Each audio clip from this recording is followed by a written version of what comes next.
Wo sie in die Halle gekommen sind, der Professor und der Gusti, ist der Grundeis bereits beim Schalter gestanden. Könnten Sie mir bitte die 400er-Note wechseln? Bitte schön. Wie hätten Sie es gern? Für 350er-Note und für den Rest 20er-Note. Moment, die Banknoten sind gestohlen. Wie bitte? Die Banknoten gehören gar nicht ihm. Er hat es einem Freund von uns gestohlen und jetzt will er es wechseln lassen, damit man nichts mehr anweisen kann. Sehr richtig. So eine Frechheit ist mir in meinem ganzen Leben noch nie passiert. Und dann noch von so einem Schnudderbub. Das soll die lehren. Oh, Sie sind Zeuge, Herr Bankbeamte, dass er angefangen hat. Oh!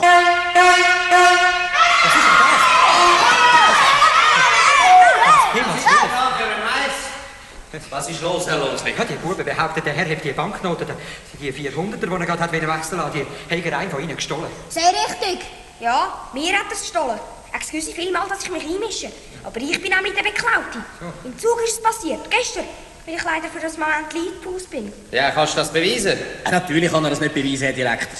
Weil es dunkel und erlogen ist. Ich bin gestern gar nicht Zug gefahren, Herr Direktor. Und schon gar nicht auf der Strecke Winterthur-Zürich.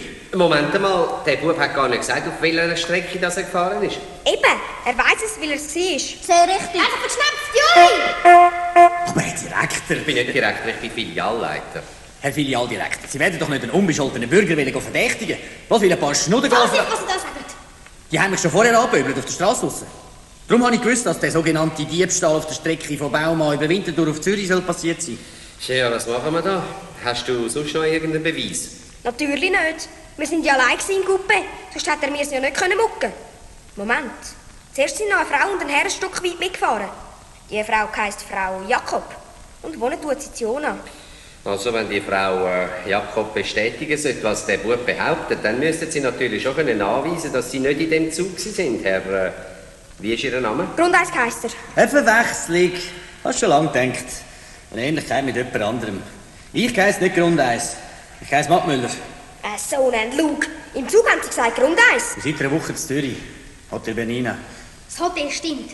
Aber die Woche ist eine Falschmeldung. Und das können wir beweisen. Der Portier in Bernina ist nämlich der Onkel von meinem Schwager. Nein, umgekehrt. Der Schwager von meinem Onkel. Und der kann bezeugen, dass er erst gestern Abend eingefahren ist.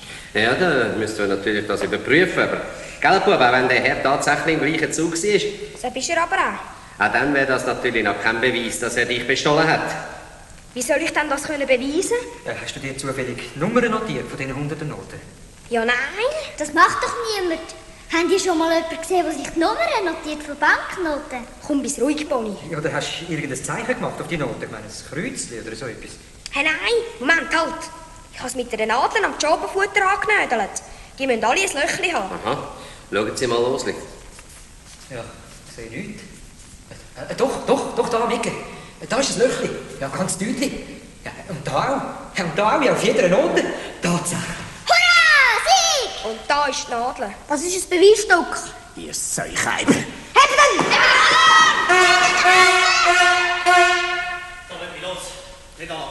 Losli, läuten Sie der Polizei an. Ja, sofort. Ich glaube, Buben, da haben wir tatsächlich einen Kriminellen aufgestöbert. Der Grundeis hat überhaupt keine Chance gehabt, abzuhauen, umzingelt von 50 Kindern. Und es ist auch gar nicht lang gegangen, sind 2 Männer von der Stadtpolizei in der Bank auftaucht. Der Filialleiter hat sehr ernst zu diesen 2 gesagt. Ich glaube, Sie sollten den Herrn da verhaften. Wir können mir eigentlich nicht fehlen in der Annahme, dass es sich bei ihm um einen Eisenbahndieb handelt. Sehr richtig. Der Emil hat mit müssen auf die Polizei. Zusammen mit dem Herrn Losli, der die Banknoten als Beweisstück mitgenommen hat. Der Gusti und der Professor haben den Emil begleiten und das Pony ist auf ihrem Velo heimgerast, melden, der Emil habe sein Geld dann wieder. Auf der Polizeiwache hat zuerst der Emil müssen angeben, wie er heisst, wo er wohnt, wenn er geboren ist, etc. etc. Der Wachtmeister hat alles gerade in eine riesige Schreibmaschine getippt, ganz feierlich mit 2 Fingern. Dann hat er den Grundeis gefragt. Und Ihr Name? Kissling Herbert. Ja, nein, da gibt's mir ja etwas. Zuerst Grundeis und dann Mattmüller und jetzt Kissling. Und richtig heisst es wahrscheinlich noch ganz anders. Mehr Ruhe, das finden wir dann schon raus. Gehen Sie zu Schüler Emil Ockenfuss. Ochsenbein, excuse. Schüler Emil Ochsenbein gestern in der Eisenbahn 440 Franken entwendet zu haben. Hören Sie, das war mehr eine Art unglücklicher Zufall. Der Bub ist darum eingeschlafen und da ist ihm ein Kuvert aus dem Jobsack gefallen. Aber lass wieder schauen, was drin ist und So ein Lug. Ich sie angenagelt gehabt. Mit einer Stecknadel. Am Jopenfutter. Das ist doch ein Obergauner. Mehr Ruhe. Das finden wir dann schon raus. Sie werden mich ja sicher auf freien Fuß setzen, Herr Wachmeister. Fluchtgefahr besteht ja absolut keine und meine Adresse haben Sie. Ja, Sie sind meine ein Spassvögel sein. Kommt doch gar nicht in Frage. Darf ich etwas fragen? Wenn es sein muss. Komme ich jetzt dann mein Geld über? Er muss noch zum Inspektor, er will noch mit dir reden. Herr Inspektor, der Schüler Emil Ochsenschwanz wäre parat. Ochsenbein! Sag ich ja. Ist gut. Kannst gerade über den Ochsenmaul. Der Inspektor war ein sehr netter Mann. Ja, das haben er prima gemacht. Hat er zum Emil gesagt. Die haben mir auch höllisch geholfen. Die anderen. Der Professor und der Gusti mit der Hupi und der kleine Dienstag. Das war unsere Telefonzentrale, wissen Sie. Die sind natürlich schon 10. Ja, du selber hast dich auch gut gemetzelt. Alle Achtung. Danke vielmals. Und jetzt kommst du dein Geld über. 440 Franken. Juppie, danke vielmals. Nichts zu danken. Darf ich noch etwas fragen? Natürlich.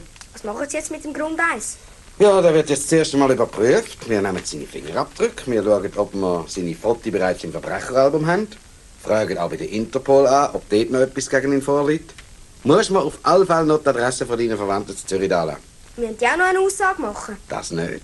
Aber es wäre möglich, dass du noch eine Belohnung bekommst. Wenn der Herr Grundeis Mattmüller-Kistling ein Krimineller sein, den wir schon lange suchen. Was durchaus könnte sein. Verstehst du? Der Wahn! Ja, ihr werdet lachen. Der Emil hat tatsächlich eine Belohnung gekriegt. Was meinen ihr? Wie viel? 1000 Stutz. Nicht schlecht, hä? Weil der Grundeis nämlich wirklich ein international gesuchter Verbrecher war. 1000 Stutz. Stellen euch die Aufregung vor. Und das Kopfzerbrechen, was man mit einem so einem Haufen Geld machen soll. Eins war klar für den Emil. Das erste Mal hat seine Mutter den Mantel kriegen, den sie schon so lange hätte haben sollen. Ja, in die Zeitung ist er natürlich auch gekommen. Sogar mit einer Foto. Seine Mutter zu Baumann hat effektiv ein bisschen brüllen vor Freude und Aufregung, wo sie gelesen hat, was alles in der Zeitung gestanden ist über ihren Sohn. Sie ist gerade auf Zürich am nächsten Tag. Und die Tante von Emil hat alle seine neuen Freunde eingeladen zum Feiern und alle haben ihm gratuliert zu der Belohnung. Aber auf einmal ist seine Großmutter aufgestanden und hat an ihre Kaffeetasse gepöpperlet, bis alle ruhig waren. Und dann hat sie gesagt: So, jetzt langt's. Jetzt haben wir's gehört und nochmal gehört und nochmal gehört, was ihr alle für Wunderkind sind. Du, Emil, und die anderen Detektive. Aber ich sage euch jetzt, wer wirklich der Grösste ist von euch. Der kleine Dienstag. Der wäre auch gern dabei gewesen und mit euch zusammen hinter dem Grundeis hergeschlichen. Der hätte auch gerne Hotelboy-Uniform angelegt wie der Gusti. Oder Befehl ausgegeben wie der Professor. Aber er hat eingesehen, dass es einen braucht, der muss die hocken und das Telefon hüten. Und er hat es gemacht, auch wenn es ihm grauenhaft gestunken hat. Für mich ist er der Grösste. Und darum kommst du gerade noch ein Stück Kuchen über die Dienstag. Magst du noch eins? Klarer Fall. Wie viel ist das jetzt, Dienstag? Erst das 4. Parole